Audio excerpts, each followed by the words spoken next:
Welcome, everybody. My name is Simone Chandel, and I am Head of Events at Women in Mining UK.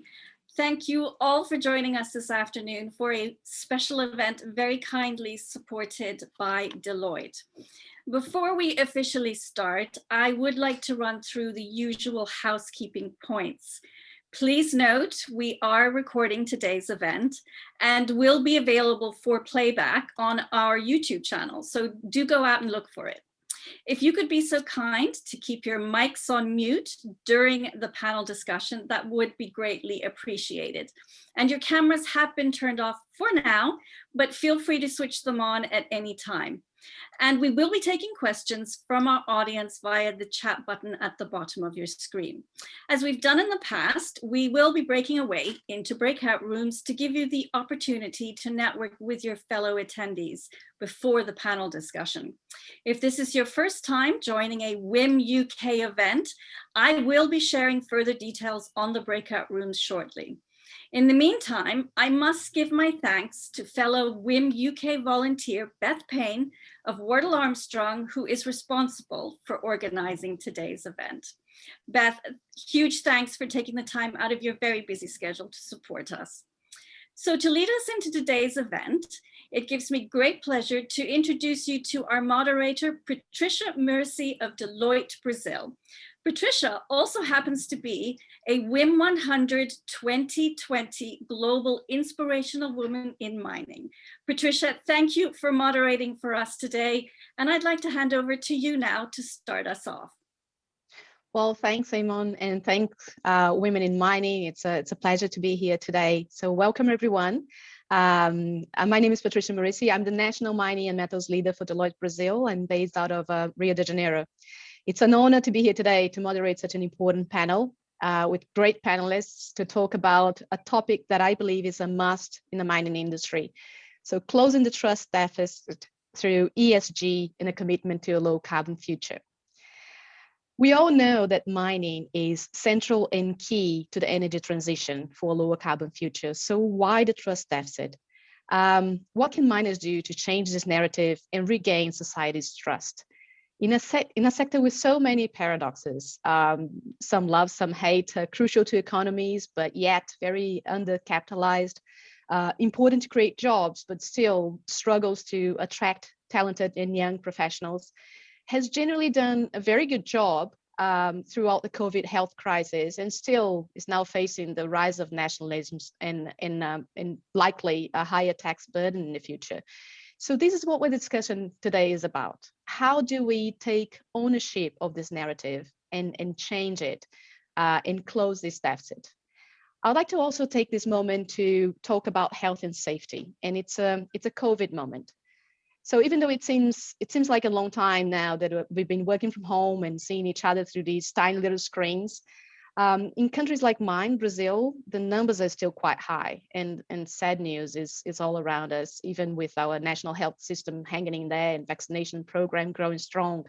So I can only imagine the situation in other parts of the world, like India, facing a challenge that would be too big for any developed, rich country to face.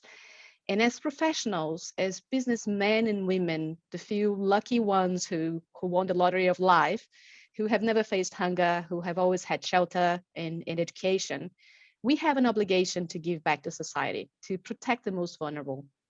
If it's by donating food to a local food bank or by using our network to make sure that people have something as simple as oxygen, we just need to do something.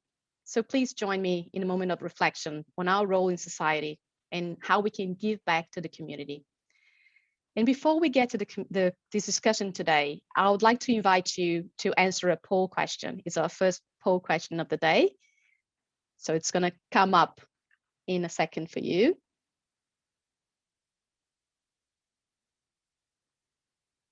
Okay, so I'm going to read it out to you and you can start answering. So which stakeholder plays the most critical role in closing this trust deficit? Investors, regulators, end customers, communities, NGOs, and other international bodies. I'm going to give you a minute to answer the question. Okay, I think we've got our answers here.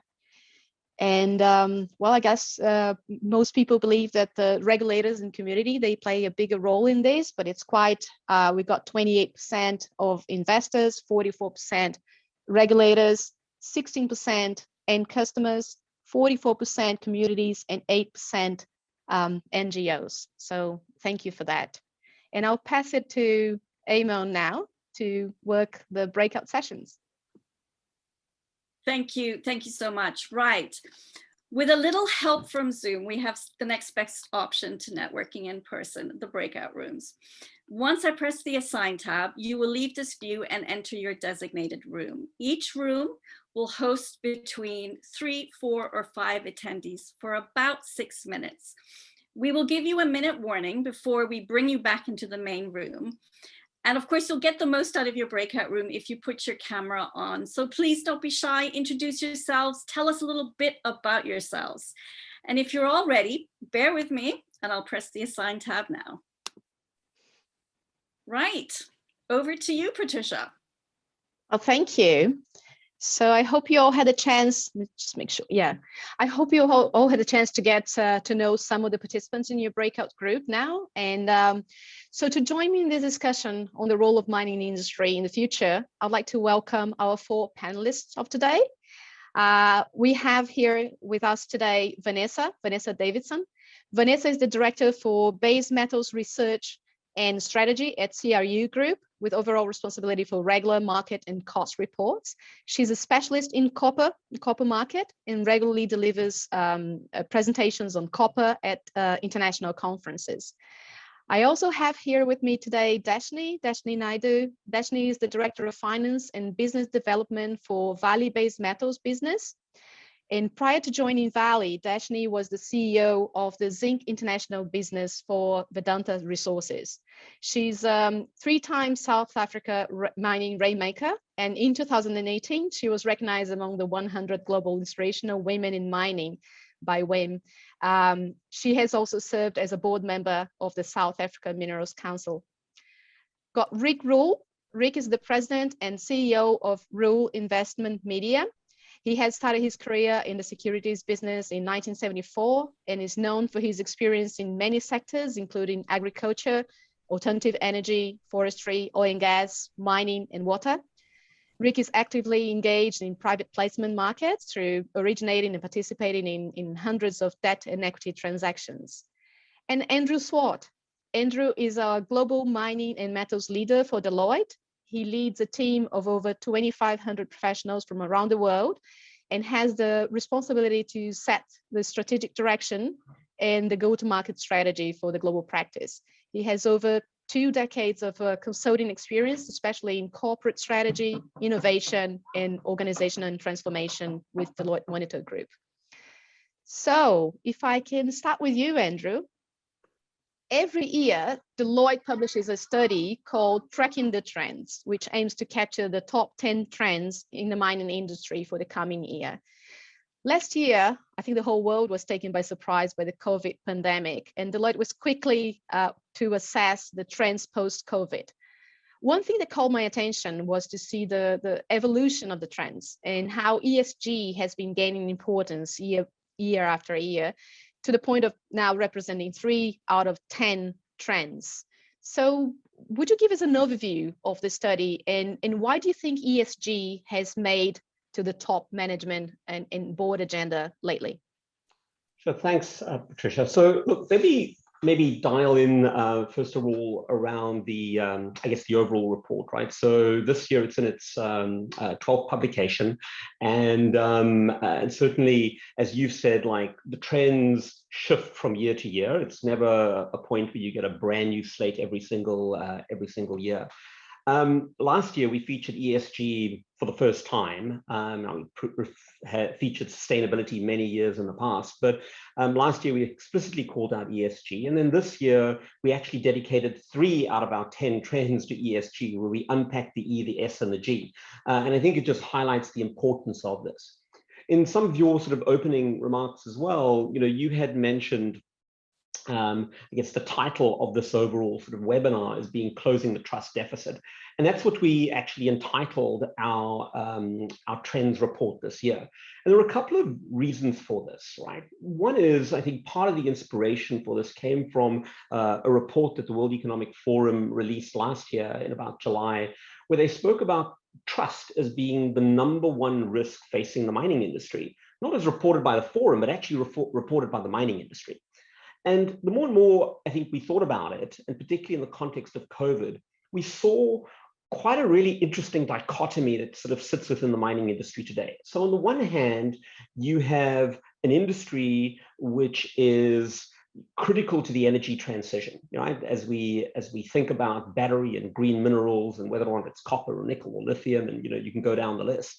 On the other hand, it remains a sector which is highly undercapitalized. You go back to July last year, and I think the total market cap globally of all mining companies was something like $1.5 trillion. And the market cap of one stock, Apple, was like $2 trillion, right? So this is an undercapitalized sector. On the other sort of key dichotomy here is it's an industry which is talent starved kind of around the world. As I talk to mining CEOs around the world, finding top talent in this industry is a real struggle. But yet, on the other hand, it's an industry which has the potential to drive a significant amount of job creation, particularly in the communities that it's operating in. It's also an industry which, through COVID, has done, I think, a pretty good job in terms of making their supply chains available, opening up or making medical facilities and hospitals, particularly in emerging markets, available, playing a big role in vaccinations in sort of more remote areas. But on the other hand, it is an industry where the topic of resource nationalism and changing tax regimes is very high on the list. So in amongst all of these dichotomies is this deficit of trust, and it's a deficit of trust with respect to investors, with respect to communities, with respect to talent, with respect to society at large. And the question then becomes, how do you close this gap? And this is, I think, where ESG, if I come back to your original question, plays such an important role, because different aspects of ESG, whether or not it's the area around sort of decarbonisation as an example, and what mining and metals companies need to do to set their particular pathways to sort of net zero or sort of lower emissions, is going to be key to winning the broader trust of society, is going to be key to winning the trust of investors. I think having levels of transparency around the impact that what it has from social investment perspective is going to be central for communities to really come back into the fold. And then similarly, as you sort of think about broader governance and the kinds of systems and structures you have to put there, very central again to investors, as are all of these particular components. And so I do think ESG is a very key building block in closing this particular trust deficit, and where we find ourselves right now within the industry. Let me stop there. Thank you. Great, Andrew. So yeah, for years and years, I think we've been talking about sustainability, but we saw very little going on actually being implemented in terms of sustainability. And now with ESG, things are starting to move much faster. And Rick, we all know that investors played and play a big role in pushing this agenda, right? So making it more real, more tangible, I guess, money, right? You want capital, you need capital, even to the most skeptical executives. So in your opinion, what drove this big change in the mining industry? And was it a call from investors after realizing the power they have to change things? Or do you believe it was more in response to the society demands? I guess the curiosity here is that mining is quite unique in certain ways. People want to have an electric car and install solar panels, but they don't really, the general public doesn't really know where the minerals come from. So how do you see the role of investors in pushing this agenda? I think the answer to your yes or no question is, or your either or question really, is yes, which is to say that ESG has been driven both by investors and by society at large. If you look back at the history of the mining business during my career, in the first half of my career, we did our very best to destroy any form of social trust that we might have enjoyed. We earned subpar returns on capital employed. We embarked on really idiotic hiring practices. We maintained the export of deleterious materials from mine sites. We did just about everything wrong. The last 20 years have gotten better in many regards. I remember when ESG used to be called CSO, which was corporate social obligation. And I argued then that it had to be regarded as corporate social opportunity in order for us to get anywhere. The idea as an example that for the first part of my career, women were effectively excluded from the mining business is wrong in one sense, but it's also stupid. The idea that the mining industry deprive itself of half of the intellect of humankind isn't merely wrong, it's idiotic. Similarly, with regards to visible minorities, the idea that you would fly in workers from Vancouver to northern BC when there was a young, educated native population in northern BC that wanted to work in the mines is an example of really, truly pathetic stupidity. So some forms of ESG, that part which is driven by the owners, by the investors, is as much to do with common sense as anything else. I would argue, too, that you need to unpack ESG. G, the governance part, is, I think, about managing the trade-offs in E and S. One example would be, do we have an opportunity, do we have an obligation to return certain levels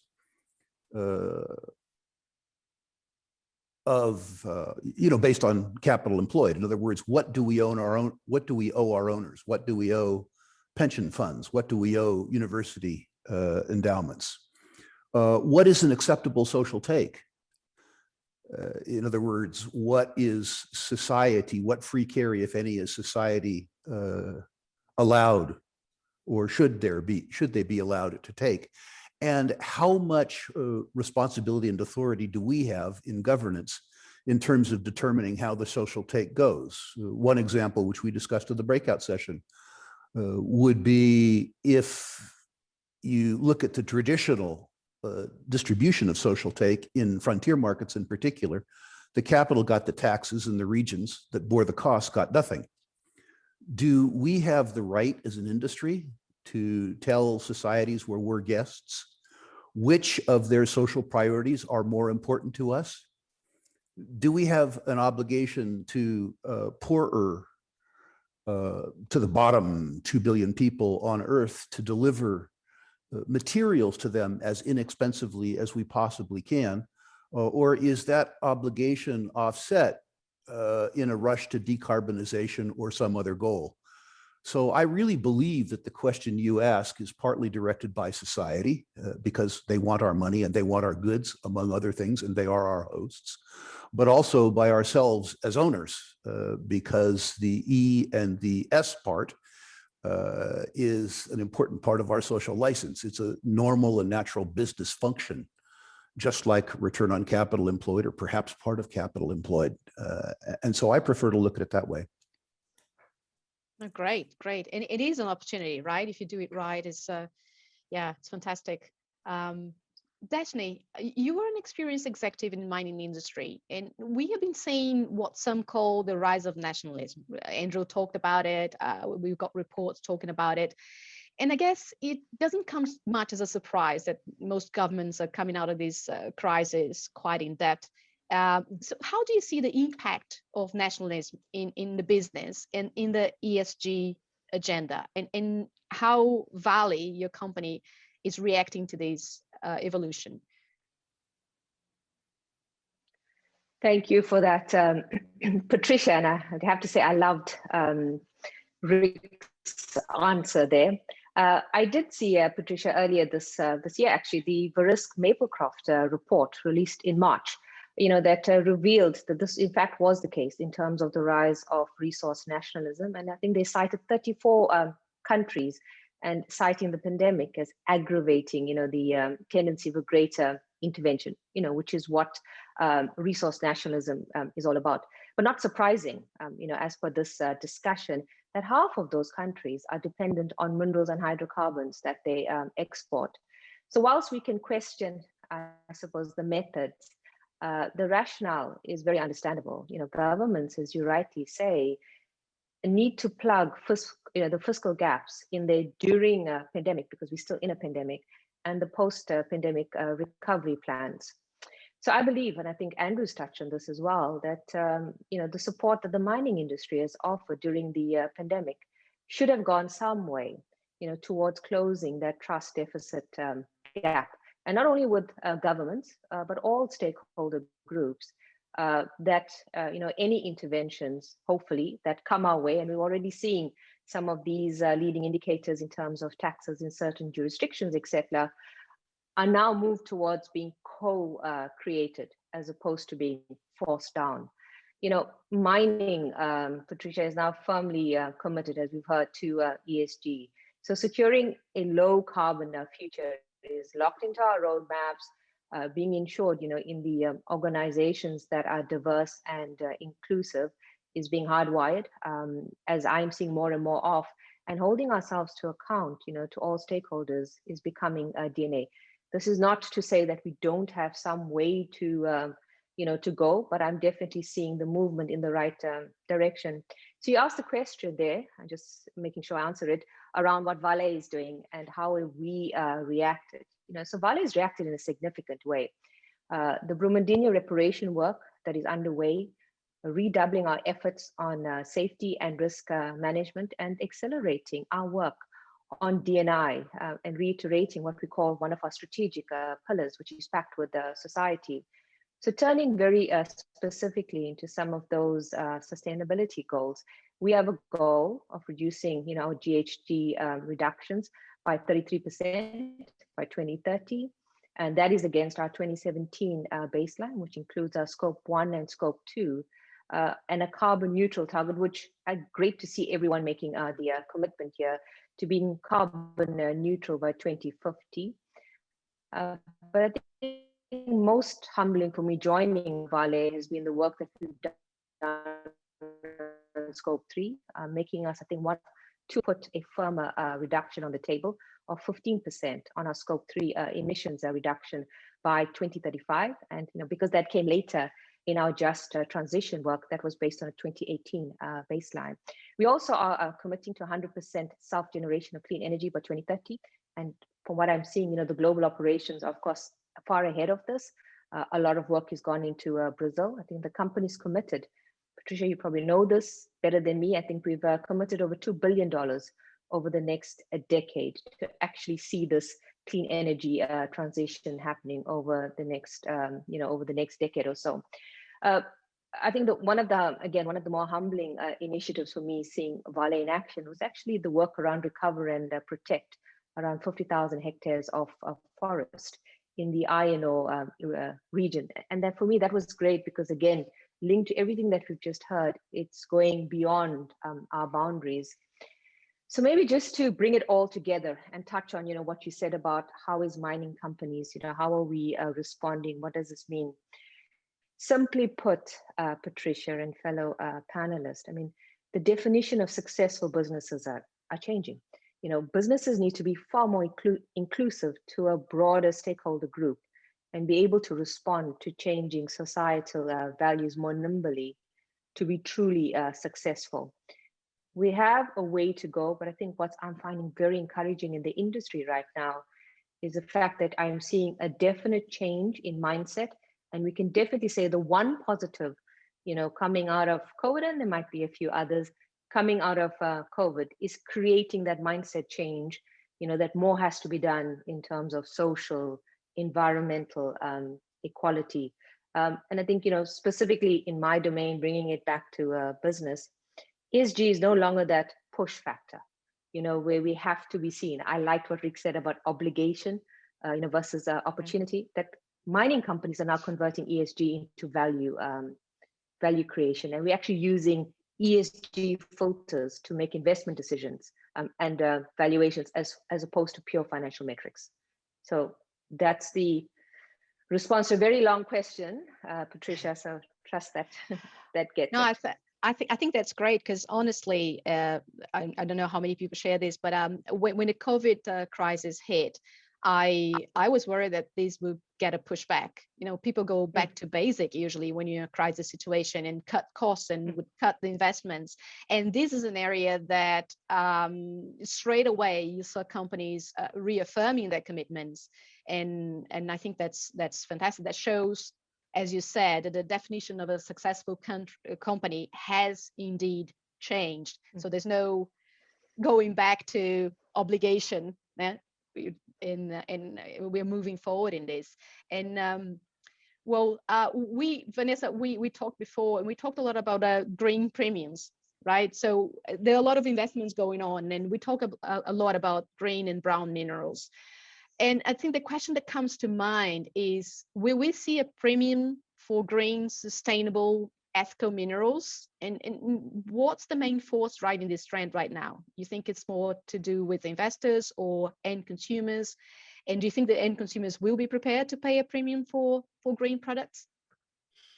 Yeah, it's an interesting question, Patricia. And I would start with a bit about who's driving it. And I very much would say that that's producers at this point in time, producers looking to recover some of the costs of the investments that they're having to undertake to produce a greener product. In terms of the part about will consumers pay more, I think what we're actually seeing is that in some areas of the market, producers and there seems to be some consensus with producers and consumers that some premium is being paid for a greener product. So if we look, for example, at the European aluminium industry, for value-added products in that sector, there does seem to be a little bit more being paid for that. Now, it's not an official upcharge, it's just a consensus that there is a little bit more being paid. And I would say that at the same time, while some value-added products are commanding a little bit extra, it's not the case across the board. So it's a little bit inconclusive at the moment. So I think the question is it likely to roll out? Are we going to see the green premia across the industry as a whole? And I'd say that there have to be certain criteria in place before that can happen. First of all, I would say the most important thing is that the producer can demonstrate the green credentials of their product. So there needs to be a definition of some sort that's out there. And I think the aluminium industry have that to some extent. They have a threshold below which the aluminium is considered to be green. We don't really have that in copper, for example, at this point in time. And I think if you're not able to demonstrate those credentials, if you don't have the standards in place, the certification and so on, then it's going to be almost impossible to start with a premium. So I think that's one important factor. The other area, of course, is that consumers are going to need to value green products. You know, we need to be in a situation where they are prepared to pay more for a green product. And I think that's actually happening. I think we're seeing an increase in the number of people who value ESG type products, ESG compliance, if you like. So I think that's a positive move towards the idea of a green premium. But there are other things that will make a difference as well. And I think, you know, things like the visibility of metal in the final product will make a difference in terms of whether or not you can charge a premium. There are things like substitution issues. So if there are a lot of alternative materials that are out there, it might be more difficult to charge a premium in that sense. So there are a number of different things that I think are important. And of course, you know, the number of green products out there, the supply of green products, if there's strong demand and there's a shortage of supply, that might be more conducive then to charging that green premium. So I think what I'm trying to say here is that I don't expect to see a green premium introduced across the board. I very much think it's going to be a question of the negotiation between consumers and producers. And it's also going to be a question of, or a function of the market and the characteristics of those markets. But generally speaking, I think there is scope to see a little bit more in that space. We could see some more green premium being charged, but as I say, very much dependent on the market. Right. Yeah. As you said, you need a standard, but you also need transparency and traceability. And Rick, we were talking about green minerals as well, and how being transparent and be able to trace the minerals it plays a big role. And we see a lot of projects being rolled out using blockchain to trace the source of minerals.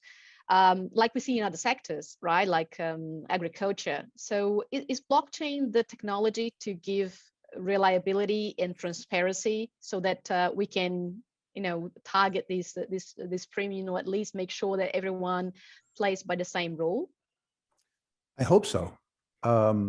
We, meaning Sprott, my former employer, have invested a lot of money in blockchain and distributed technologies around gold ownership, storage, and transfer. So from a purely selfish point of view, I hope that technology generates returns for Sprott shareholders and helps make the distribution of metals and the tracing of metals more transparent. The nice thing I think about distributed ledger is it gives the market a way to express their own preferences. Somebody might say, with regards to green, is hydroelectric really green? If you destroy massive amounts of riparian habitat to generate power that isn't carbon generating, is that green? Someone else may decide that nuclear is more green. A third person may decide that the whole discussion of a green premium is ethnocentric. This isn't necessarily about Teslas around the world. It's about delivering electrification to 1 billion people that don't have electrification. What I like about the blockchain and the distributed ledger is, because of the frictionless nature of it, everyone might be allowed to express their preference, which is to say that if there are certain aspects of E, S, and G that appeal to certain aspects of the society, they could express their preference through a blockchain denominated investment product that had to do with commodities. I think our job as an industry, really, because we have the technological capabilities to understand these issues better than society at large, is to frame the questions from a technological and economic viewpoint. And what's lovely to me about the distributed ledger is, as I say, you could actually have a market-based response where consumers could pay a premium or not, depending on which aspects of ESG and in what proportion were important to them. Taking it out of the hands of government, and even to some extent out of the hands of members of the industry, and understanding that with 7.7 billion people, there are probably 15 billion points of view, and allowing the decision-making process to be distributed, I think is very important. And I'm very hopeful about it, although not certain about it. Yeah, no, certainly. If you are able to be more transparent, people can choose what values, right? What Correct. They value most. Andrew, we were talking about other initiatives and innovation in the sector that can also ensure transparency and traceability. Would you like to comment on that? Yeah, I mean, maybe just to also comment on to Rick's point. I mean, I do believe that that blockchain does hold a lot of sort of possibilities to solve some of this traceability issue. I do know and do see a number of different mining companies working on different initiatives. So I think ultimately for a lot of this to get meaning and scale is going to require some collaboration around interoperability of these different platforms. And so I think that is going to be an important consideration. And it's also going to come back to what Vanessa said earlier, which is, actually, do end consumers care? Much like they do about, whether or not fair trade coffee, for example. Do you see that same sort of thought coming into electric vehicles? I go into a showroom, I buy an electric vehicle, but do I actually really want to know where the copper has actually come from, or the nickel, et cetera, et cetera? So it really does come down to end consumer demand. In terms of just other areas that you asked me, Patricia, I mean, I think areas like just putting in human rights policies and standards, for example, is going to be a critical thing sort of going forward. And so, mining companies are going to ask their suppliers to be compliant against those sorts of areas. I mean, you're even seeing a lot of mining companies demanding clear diversity, equity, and inclusion commitments on the part of those particular suppliers, right? So, I mean, this area of traceability is beyond just low carbon. I think it goes into areas of human rights, goes into E&I, et cetera. And the last area I just highlight is, I think you will see more and more alliances, which I think are going to be probably more meaningful, where you will see, downstream manufacturers either backward integrating into the mineral or creating a sort of a sustainable alliance with a mining company, and giving end consumers that surety of where the metal actually comes from, and be able to vouch for the traceability of it. So I think there are many areas to cut into this. Yeah. And Andrew, talking about this trust deficit and linking also the investments to a sustainable outcome, we talk a lot about the social value proposition, right? Is that enough to change the narrative in the perception of the general public has on mining? So, as we've seen the whole area of ESG rise to prominence, probably the one thing that really keeps me up at night is we run the risk and the danger that this becomes a box checking exercise, right?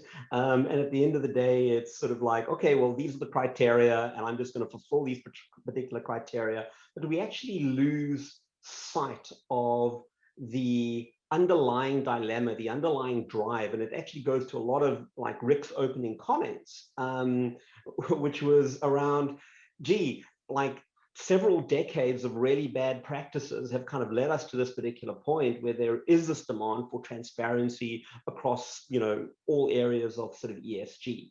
And so to me, we really need to be careful that we don't fall into this trap of, we're just going to put the glossy, value proposition out there, and we're going to somehow be able to sleep well at night thinking that we've actually changed stuff when we haven't, right? And there are a lot of people that are writing about this area right now. The other thing I think I would also highlight when it comes to this area of social value proposition. For decades, the value proposition between a mining company and the community has been around job creation, right? I give access to my ore body, I go and create jobs in the community, and there is some exchange of value, right? Again, Rick was referring to that earlier. But we're at a point now of technology advancement where you can realistically go and create a mine which is either employing no people or very few people because you've automated the hell out of this thing. And so suddenly that value proposition around job creation kind of evaporates, right? The resources that you were looking for where you could employ locally, and this goes again what Rick was mentioning about flying in from Vancouver to kind of northern BC. Well, gee, you can actually employ those resources in downtown Vancouver, and they don't need to leave, the joys of downtown Vancouver, but they're near their Starbucks coffee and kind of everything else. So we won't be driving potentially the job creation that we could. So given all of that, what is the social value proposition between a mining company and a community going to be going forward? And I think that requires a lot of hard thought and a lot of introspection on the part of mining companies as to how do they reinvent that commitment. Yeah, a lot of strategy as well, and maybe consolidating more the actions instead of having siloed things going on in different parts. Vanessa, you also talked about the value proposition and the license to operate. Can you tell us how important this is, especially in a new greenfield project?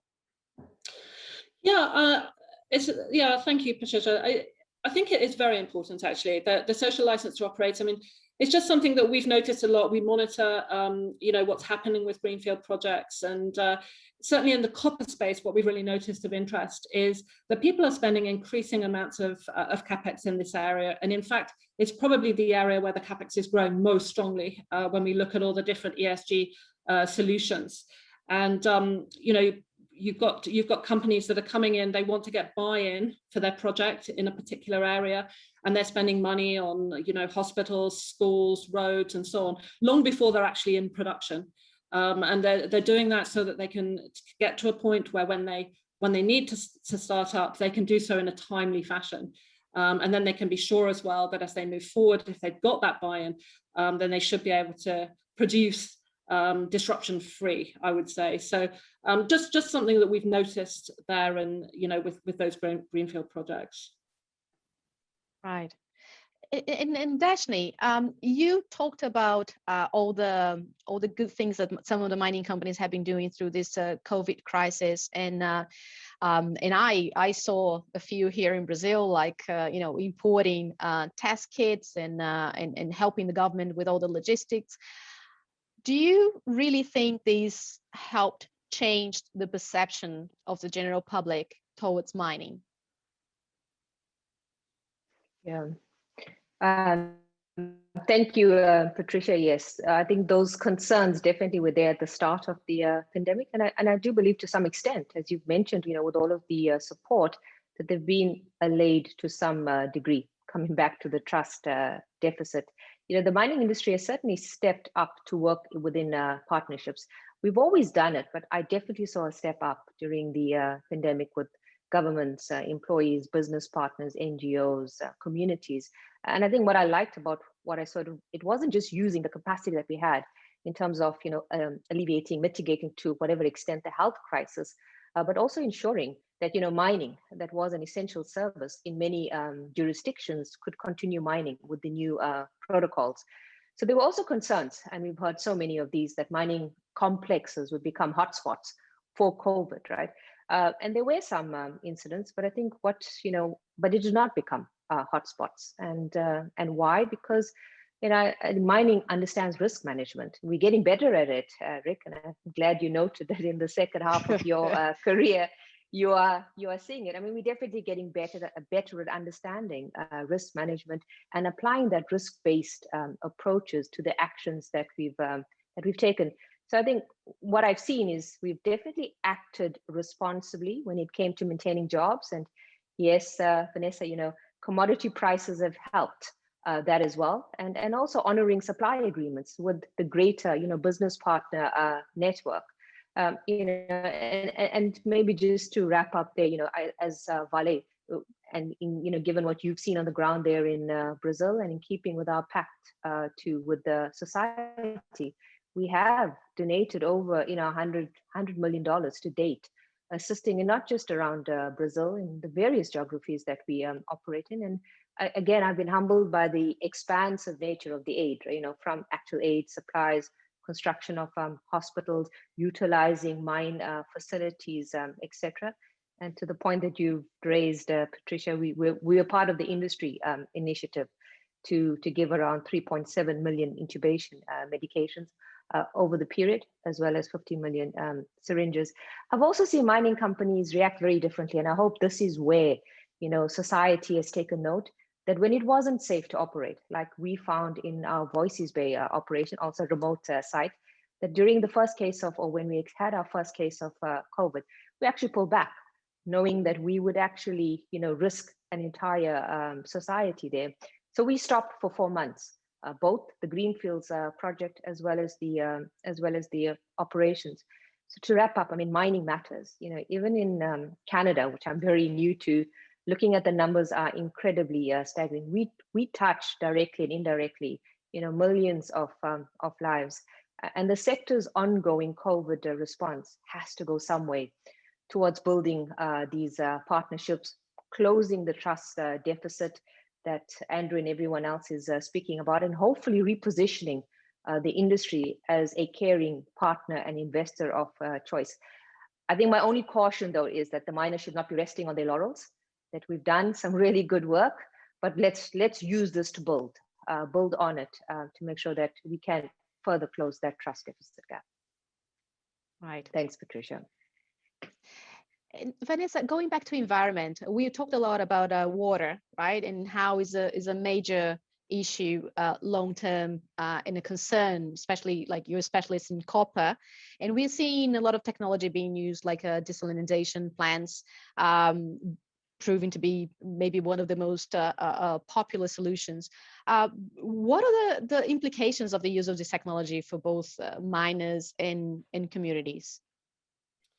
I think this is a really important area, the issue of water scarcity. And I think it has been a source of tension between mining companies and local communities. So I think there's a focus on water management as an area. I would say also that the sort of hostility, it's not just between existing mines and local communities, it's also been amongst projects as well. So we've certainly seen situations, I think Hudbay's Rosemont project is one example, where they've struggled to get permitting because of water-related issues, or at least that's been one aspect of it. So I think it's been important, it can hold up project development. So there does need to be a solution. And I would say that desalination appears to be the one that, as you say, is favoured the most. It appears to meet the targets, the ESG targets of the mining companies, and it also seems to be a good solution for the local communities as well. So I think from that perspective, it works, but there are, of course, challenges. The capex costs associated with desalination are quite high. Certainly, if we look at QB2, I think the capital costs are around $4.7 billion US, and around 9%, I think, I'm right in saying, is associated with building a desalination plant and the associated pipelines and so on as well. There's also increased operating costs associated with a desalination plant.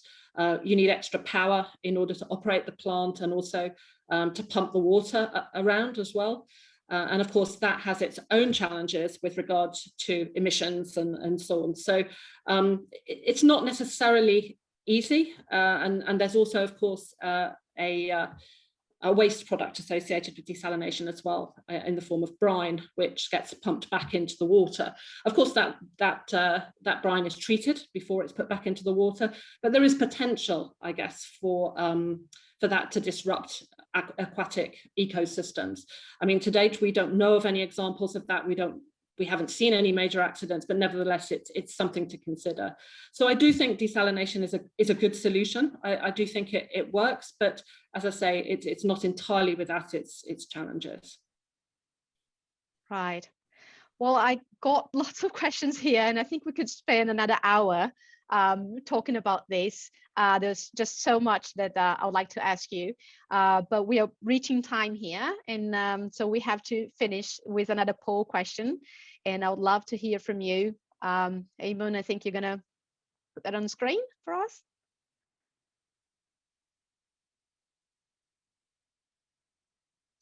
Okay, so the question is, what is the biggest challenge in the path to net zero? Strategic alignment, clear value proposition, the cost involved, the culture, or having the proper tracking mechanisms?